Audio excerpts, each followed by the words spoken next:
애정남이라는 개그 코너가 있었습니다. 애매한 것을 정해주는 남자. 애정남이 냄새와 향기의 차이를 정해주었습니다. 냄새가 올라올 때 콧구멍을 열면 향기고 창문을 열면 냄새입니다. 명쾌하죠? 신앙생활을 하다 보면 애매한 문제에 부딪힐 때가 있습니다. 성경에 다 나와 있지는 않거든요. 교회 일에도 그럴 때가 있습니다. 애매할 때가 있습니다. 교회와 그리스도인은 이 애매한 문제를 만나면 어떻게 해야 할까요? 교회는 사실 문제투성이입니다. 문제 없는 교회가 없습니다. 선교하는 교회, 우리가 그토록 사모에 맞지 않는 이 안디옥 교회에도 문제가 생겼습니다. 보통 문제는 아니었습니다. 교회가 갈릴 위기에 있는 문제였습니다. 문제 없는 교회는 없다고 말씀드렸습니다. 관건은 해결하는 능력이 있느냐 없느냐입니다. 안디옥 교회에 발생한 문제가 무엇이었는가? 지난주에 말씀드렸는데 이방인의 할례 문제였습니다. 안디옥 교회가 이 문제를 어떻게 해결했는가? 애정남에게 맡긴 것이 아니라 어떻게 했습니까? 오늘 우리가 읽었지만 회의를 통해서 결정하였습니다. 이것이 매우 중요합니다. 교회는 문제가 있을 때, 애매할 때 회의를 통해서 결정합니다. 왜냐하면 교회에는 계급이 없습니다. 높고 낮음이 없습니다.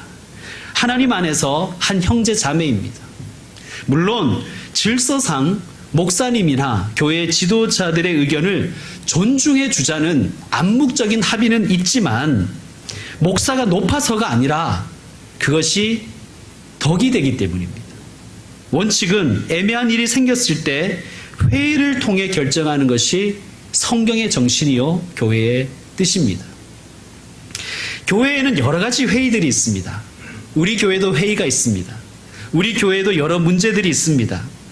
그 문제들을, 그 애매한 일들을 우리는 주로 재직회에서 결정을 합니다. 재직회라는 것은 교회의 직분자들의 모임입니다. 직분이라고 하는 것은 목사, 권사, 집사, 장로, 전도사 같은 이런 것을 가리킵니다.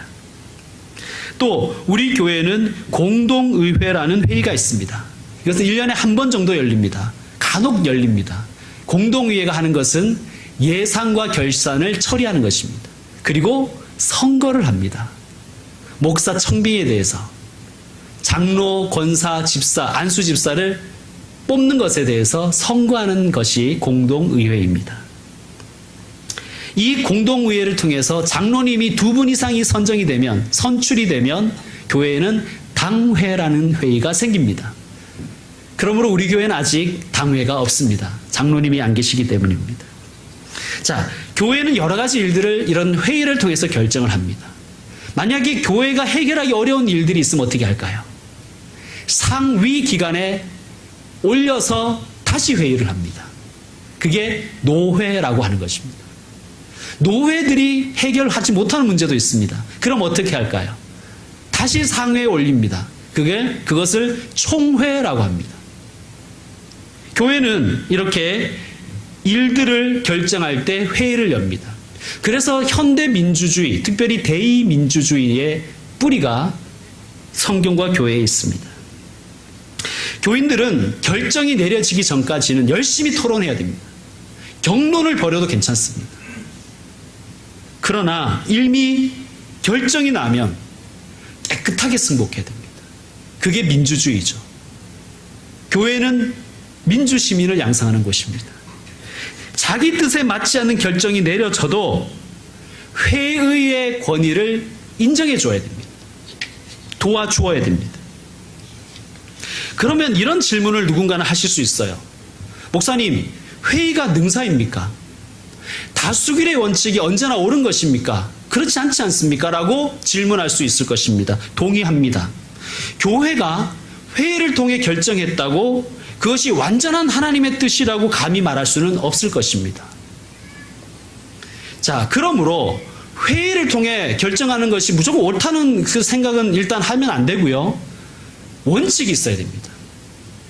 회의에 중요한 원칙이 있는데 그것이 오늘 28절 말씀에 나와 있습니다. 우리 28절 말씀을 다시 한번 읽도록 하겠습니다. 28절 시작. 성령과 우리는 이 요긴한 것들 외에는 아무 짐도 너희에게 지우지 아니하는 것이 옳은 줄 알았노니 아멘. 회의의 중요한 원칙이 뭐냐 하면 요긴한 것을 붙들어야 된다는 거예요. 요긴한 것. 요긴한 것 외에는 버려도 된다는 거예요. 여기서 버려도 된다는 것은 필요 없다는 것이 아니라 융통성을 좀 발휘하라는 것입니다. 저에게는 샀는 지 한 7, 8년 되는 DSLR 카메라가 있습니다. 우리 아이들이 어릴 때 찍어주려고 샀습니다. DSLR 카메라를 사는 목적은 여러 전문가들이야 다양하겠지만 저 같은 초보자들의 목적은 무엇이냐면 아웃포커싱 하기 위한 것입니다. 아웃포커싱 아시죠? 정확하게 말하면 아웃 오브 포커스. 이게 뭐냐면 피사체는 선명하게, 그러니까 포커스는 선명하게 하고 그 외의 것들은 흐릿하게 날려버리는 기능이 아웃포커싱입니다. 우리 그리스도의 삶에도, 우리 그리스도인들의 의사결정에도 이러한 것이 필요합니다. 요긴한 것, 여기는 선명하게 해야 되고 그 외의 짐들은 좀 융통성을 발휘하고 흐릿하게, 때로는 날려버리는 그러한 지혜가 필요합니다. 곧 결혼할 커플이 계십니다. 축하드립니다. 하나님 안에서 행복한 가정 이루시기를 기도하겠습니다. 한 5주간 결혼학교를 했어요. 결혼식과 결혼 생활의 포커스는 부부입니다. 여기에 핵심을 두시고 나머지 것들은 좀 융통성을 발휘하시길 바랍니다. 그것이 행복한 결혼 생활을 하는 비결입니다. 우리가 살아가는 세상에는 수많은 문제들이 있습니다. 그 중에는 난제도 있습니다. 어떻게 풀어야 될까요? 가장 요긴한 것을 붙들어야 됩니다. 가장 핵심되는 것을 붙잡아야 되고 그 외의 비본질에 관한 것들은 좀 융통성을 발휘할 줄을 알아야 됩니다. 마귀는 이것을 우리에게 헷갈리게 합니다. 마귀는 반대로 해요. 늘 마귀는 지엽적인 것에 매달리게 해요. 지엽적인 것에. 그래서 본질을 훼손시킵니다. 예외적인 내용을 가지고 원칙을 자꾸 깨려고 합니다. 우리 그리스도인들은 요긴한 것을 붙들어야 돼요. 사회에서 말하는 용어로 바꾸면 핵심 가치를 붙들어야 됩니다. 핵심 가치. 우선순위를 분명히 하라. 이런 뜻입니다. 그렇다면 교회가 붙들어야 할 요긴한 것 중에 요긴한 것이 무엇일까요? 교회가 붙들어야 될 핵심 가치가 뭘까요? 하나님의 뜻. 이러면 할 말이 없죠. 그런데 문제는요, 하나님의 뜻임을 내세우면서 자기의 입속을 채우는 사람이 너무 많아요. 사실 우리가 그렇잖아요. 하나님이 그렇게 하라고 그러셨다면 할 말이 없잖아요. 그럼 회의도 필요 없는 거예요. 자, 회의하자고 모여놓고 하나님의 뜻은요, 자꾸만 이러면 회의가 안 되잖아요. 아니, 하나님의 뜻이라는데 어떻게 거기에 대해 토를 달 수가 있겠습니까? 자, 여기에 다시 말하지만 교회가 회의를 할 때 붙들어야 될 요긴한 핵심 가치를 얘기하는 거예요. 자, 교회가 회의를 할 때 문제를 좀 해결해 보자고 회의를 할 때 붙잡아야 될 핵심 가치가 뭐냐? 오늘 설교의 제목입니다. 사람입니다. 사람. 사람이 먼저입니다. 교회와 그리스도인들이 어떤 일을 결정할 때, 여러분이 꼭 교회 일만이 아닙니다. 여러분이 삶에서 경험하는 많은 문제들을 해결해 나가야 할 때 가장 요긴한 것, 가장 핵심 가치는 사람이에요. 사람. 사람이 먼저입니다. 회의는 매우 중요해요. 그런 회의는 능사가 아닙니다. 다수결이 다 하나님의 뜻은 아니에요. 요긴한 것을 붙들어야 됩니다. 그게 뭐냐? 사람입니다. 자, 안디옥 교회가 올린 문제로 모교회인 예루살렘의 지도자들이 다 모였어요. 사도들과 장로들과 모든 지도자들이 모여서 격론을 벌였습니다. 토론을 했습니다. 아주 치열한 토론이었어요. 토론을 하다 보면 합의되는 부분들이 있잖아요. 공통적으로 합의되는 부분들이 있잖아요. 여기에 대해서 야고보 사도가 이제 성안을 합니다. 그러니까 우리가 오늘 읽었지만 막 중구난방 떠들고 있으니까 야고보가 조용해! 내 말대로 해! 이렇게 한 게 아니라 격론을 벌이면서 회의가 진행되는 동안 그 회의를 통해서 합의되는 부분들을 야고보 사도가 일어나서 정리를 해줬다는 거예요. 야고보 사도는 예루살렘 교회의 담임 목사였습니다. 자, 야고보 사도가 뭐라고 그러냐면 19절에 이렇게 얘기합니다. 그러므로 내 의견에는 겸손하죠. 그죠? 내가 시키는 대로 하십시오. 목사가 시키는 대로 하지 않으면 어떻게 됩니다. 뭐 이렇게 얘기한 게 아니라 내 의견에는 이렇게 얘기하는 거예요. 내 의견에는. 의견이니까 반박할 수 있다는 말이죠. 그렇죠? 내 의견에는 이렇게 얘기하고 뭐라고 그러냐면 이방인 중에서 하나님께로 돌아온 자들을 괴롭게 하지 맙시다. 이렇게 얘기해요. 자, 이방인 중에서 하나님께 돌아온 자들이 누구냐면 이방인 그리스도인들을 얘기하는 거예요. 이방인 그리스도인들. 그러니까 크게 보면 유대인으로서 그리스도인 된 자들이 있죠. 뭐 베드로와 같은 예수님의 제자들. 이방인이면서 예수님의 그리스도인 된 자들이 있어요. 뭐 디모데 같은 사람들. 그들을 어떻게 하자고요? 괴롭히지 말자. 괴롭게 하지 말자. 무슨 뜻입니까? 사람을 귀하게 여기자. 사람이 먼저다. 우리 교회가 어떤 일을 결정할 때, 여러분의 삶 속에서 또 어떤 의사를 결정해야 할 때 가장 중요한 핵심 가치는 사람입니다. 여러분 사람을 아끼십시오. 여러분의 부하 직원도 아끼시고, 오늘 이재현 중사께서 전도해 온 후배들을 아끼십시오. 내 몸처럼. 그게 그리스도인이 할 일입니다. 예수님이 이런 말씀을 하셨어요. 교회가 제일 중요해 이런 말씀 안 하셨고, 예수님은 뭐라 그러시냐면요, 온 천하가 한 생명보다 귀하지 않다. 한 생명이 온 천하보다 귀하다. 그런 말씀하셨어요. 막 사람들이 안식일날 뭘 해야 되냐 하지 말아야 되냐, 안식일은 주일을 얘기하거든요. 안식일날 이걸 해야 되냐 말아야 되냐 막 싸우고 있으니까 예수님이 이렇게 말씀하셨어요. 안식일이 사람을 위해 있는 거야. 사람이 안식일을 위해 있는 게 아니야. 이렇게. 우리식으로 말하면 뭐예요? 교회가 사람 위해서 있는 거야. 사람이 교회 위해서 있는 게 아니야. 그렇게 말씀하죠. 제 어린 시절에 TV에서 하버드 대학의 공부벌레들이라는 프로그램이 있었습니다. 드라마. 이것을 기억하시는 분들의 나이는 대충 짐작할 수 있는 것입니다. 그 드라마에서 매우 인상적인 장면이 있었어요. 교수가 학생들에게 숙제를 냈습니다. 이런 질문을 던지면서 숙제를 냈어요. 여객기 한 대가, 이게 실제로 있었던 일입니다. 여객기 한 대가 깊은 상중에 불시착해서 조난되었다. 구조대가 올 때까지 그들이 할 일은 기다리는 것밖에 없었다. 그 구조대가 언제 올지는 아무도 모른다. 식량도 떨어졌다.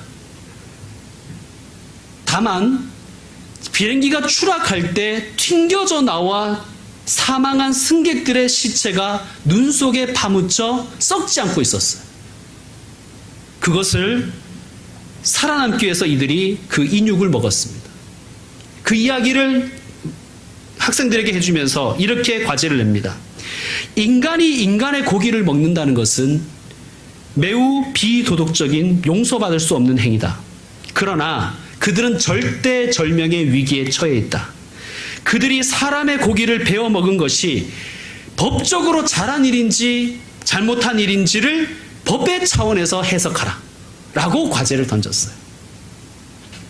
주인공 이름이 하트였습니다.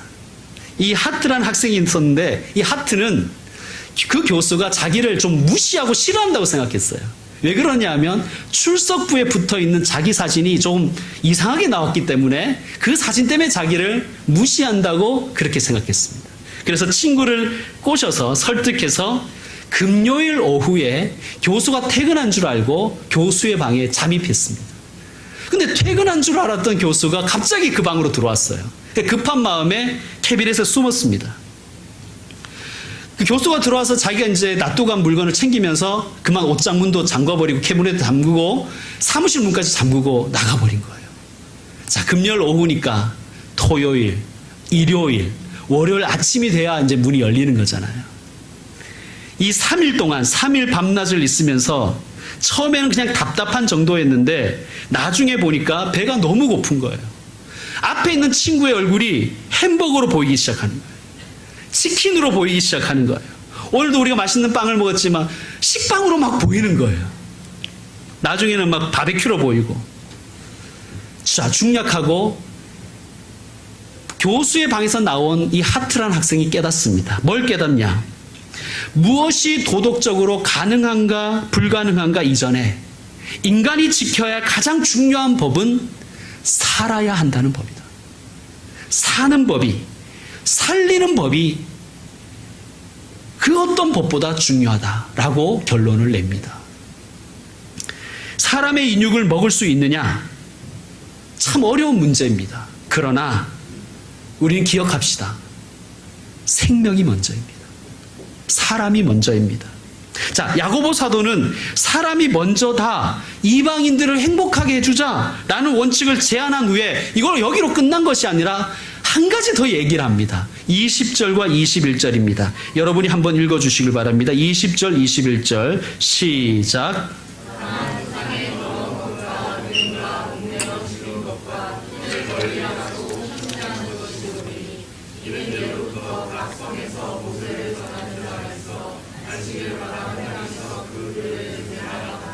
아멘. 자, 여기에서 20절에 나오는 우상의 더러운 것은 그러니까 제사 드린 음식, 그러니까 이방신에게 바친 제물을 의미합니다. 또 음행은 난잡한 성적 쾌락을 추구하는 것을 말합니다. 또 목매어 죽인 것과 피는 같이 묶어서 봐야 되는데 피를 흘리지 않고 죽은 것을 말합니다. 성경에 보면 고기를 핏째 먹지 말라고 되어 있어요. 율법이죠. 그러니까 여러분 미디움 이런 거 먹으면 안 돼요. 예. 핏째 먹지 말라. 자, 이렇게 이거를 하지 말라 그래요.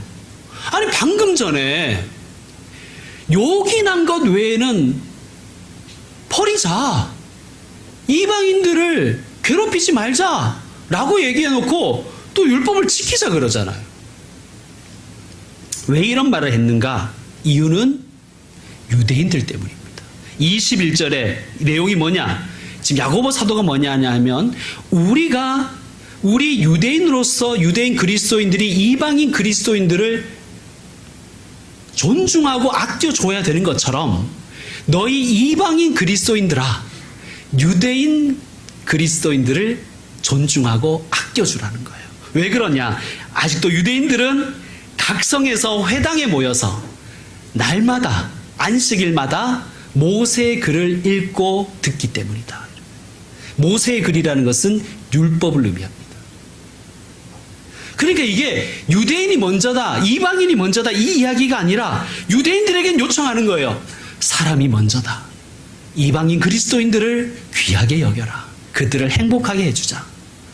또 이방인 그리스도인들에게도 요청합니다. 이방인 그리스도인들아, 유대인 그리스도인들을 귀하게 여겨라. 사람이 먼저다. 그들을 위해서 너희가 그들을 아끼는 모습을 보여주어라. 여러분, 아낀다는 건 뭐예요? 난 당신을 아껴 하고 그 사람의 물건, 그 사람이 귀하게 여기는 거 함부로 하면 그건 아끼는 게 아니잖아요. 내가 누군가를 아낀다는 것은 그 사람이 아끼는 것도 아껴주는 것이 정말 그 사람을 배려하는 것 아니겠습니까? 마찬가지입니다. 사람이 먼저입니다. 19절에는 이방인들을 위하자, 배려해주자라고 얘기했다면 20절과 21절은 유대인 그리스도인들을 아끼고 배려해주자는 말씀입니다. 왜냐하면 어느 한쪽을 얻고 어느 한쪽은 잃어서는 안 되기 때문입니다. 이제 말씀을 마무리하겠습니다. 오늘은 그리스도인들이 애매한 문제를 만났을 때 어떻게 의사를 결정해야 되는지에 대해서 같이 묵상해 보았습니다. 첫째, 우리는 회의를 통해 결정해야 됩니다. 회의가 중요합니다. 모든 것이 다 성경에 나와 있지 않아요. 부장님을 어떻게 대해야 되는가? 이런 게 성경에 나와 있지 않잖아요. 그렇지 않습니까? 사장님은 어떻게 대해야 되는가? 회식 자리에는 어떻게 해야 되는가? 이런 게 성경에 나와 있지는 않지 않습니까? 우리는 이러한 일이 있을 때 함께 지혜를 모아야 됩니다. 왜냐하면요, 사람들은 자꾸만 자기에게 익숙한 것을 옳다고 생각해요. 또 자기가 편한 것이 맞는 것이라고 생각해요. 여러분, 내게 익숙하다고, 내게 편하다고 다 옳은 것은 아닙니다. 그러므로 여러 사람들의, 물론 자기의 생각을 말하되 여러 사람들의 생각을 싸우지 말고 우기지 말고 같이 나누는 것이 중요합니다. 회의를 존중하십시오. 그리고 치열하게 토론하십시다. 그러나 결정이 났다면 순종하십시다. 그것이 그리스도인입니다. 두 번째는 뭐예요? 요긴한 것을 붙들라는 거예요. 요긴한 것. 9포커씩 말씀드렸습니다. 핵심 가치가 있잖아요. 어떤 공동체든 핵심 가치가 있을 거 아니에요. 그것을 붙들어야 된다는 거예요. 셋째 뭡니까? 우리 그리스도인들의 가장 중요한 핵심 가치가 뭐냐? 가장 요긴한 것이 뭐냐? 사람이라는 거예요. 사람이 먼저라는 것입니다. 사람을 행복하게 해주는 것, 교인들을 행복하게 해주는 것, 그것이 우리가 붙들어야 될 것입니다. 이 세 가지 원칙을 삶에 적용하십시오. 그렇게 할 때 주님께서 일하심을 경험할 것입니다. 기도하겠습니다.